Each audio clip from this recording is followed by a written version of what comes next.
சிவ சிவ சிவபுராணம் திருவாசகம் எண்ணுதற்கெட்ட எழிலார் கழல் இறைஞ்சி. இந்த எழிலார் கழல் இறைஞ்சி அந்த பகுதியை மட்டும் பார்ப்போம். இறைஞ்சி என்றால் வளைதல், கவிழ்தல், வணங்குதல் என்று பொருள். இறைஞ்சிதல் என்றால் பெருமானை வணங்குதல் என்று பொருள்.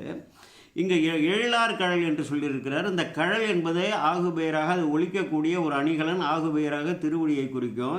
எழிலார் கழல் என்று கழலுக்கு முன்னதாக எழில் உடைய அழகு உடைய கழல் என்று மணிவாசக பெருமான் மட்டும்தான் குறித்திருக்கிறார்.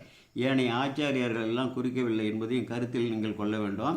தாழ்வாழ்க கழல் வெல்க அடி போற்றி என்று இங்கே முன்னதாக தொடங்கினார் இல்லையா சிவபுராணத்தை. அதையெல்லாம் தொகுத்து அதை மலருக்கு ஒப்பாக உருவகித்து அந்த திருவடியை அப்படி சிந்திக்கிறார் மணிவாசகர்.